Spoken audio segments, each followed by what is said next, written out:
বিপুল জনপ্রিয়তার সুযোগ নিয়ে কলকাতার বইপাড়ায় বিমল মিত্রের নামে অতি সাধারণ মানের উপন্যাস ছাপানো হতো বিক্রি করে লাভের মুখ দেখার আশায়। অভিজ্ঞ ও অভ্যস্ত পাঠক পড়ে বুঝতে পারতেন আসল নকলের তফাৎ। তারাশঙ্কর বন্দ্যোপাধ্যায় ছাড়া এমন বিড়ম্বনায় বাংলা সাহিত্যের আর কোনো লেখককে পড়তে হয়নি।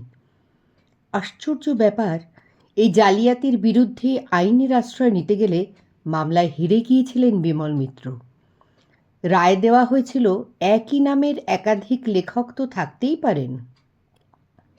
নিঃসন্দেহে শরৎচন্দ্র চট্টোপাধ্যায়ের পরবর্তী যুগের বাংলা সাহিত্যের অন্যতম সর্বাধিক জনপ্রিয় ঔপন্যাসিক বিমল মিত্রের কাছে এই রায় বেদনাদায়ক। তার প্রতিভায় খাদ ছিল না, আন্তরিকতা ও পরিশ্রমে কোনো ফাঁকি ছিল না। পাঠকের ভালোবাসায় খ্যাতির শীর্ষে উঠেছিলেন সেই সময়ের এই কথাকার। কিন্তু রবীন্দ্র পুরস্কার ছাড়া আর কোনো উল্লেখযোগ্য পুরস্কার পাননি তিনি। অনেক সাহিত্য বিশেষজ্ঞ পণ্ডিত তাঁর জনপ্রিয়তাকে সস্তা আখ্যা দিয়ে পরম তৃপ্তির উদ্গার তুলতেন। যদিও সর্বভারতীয় ক্ষেত্রে তার জনপ্রিয় উপন্যাস ও ছোট গল্পের হিন্দি অনুবাদের তুমুল চাহিদা বাঙালির মূল্যবোধ ও শুভবুদ্ধির প্রতি দায়বদ্ধতার উদাহরণ বটে। প্রায় শতাধিক উপন্যাস এবং 500-র কাছাকাছি ছোট গল্পের স্রষ্টা বিমল মিত্রের প্রথম উপন্যাস ছাই প্রকাশিত হয়েছিল ভারতের স্বাধীনতা লাভের বছরে 1947 সালে। এর 3 বছরের মাথায় ভারতীয় রেলের উচ্চপদস্থ অফিসার 38 বছর বয়সী যুবক লেখালেখির টানে চাকরি ছেড়ে দিয়ে পুরো সময়ের সাহিত্যিকের জীবন বেছে নিয়েছিলেন। শাস্ত্রীয় সঙ্গীত এবং বই পড়া বিমল মিত্রের মনন ঋদ্ধ করেছিল এই দুটি অভ্যাস। কড়ি দিয়ে কিনলাম এবং সাহিব বিবি গোলাম বেশি জনপ্রিয়তা পেলেও অনেকেই বলেন বেগম মেরি বিশ্বাস বিমল মিত্রের সর্বাধিক গুরুত্বপূর্ণ ইতিহাস আশ্রিত উপন্যাস।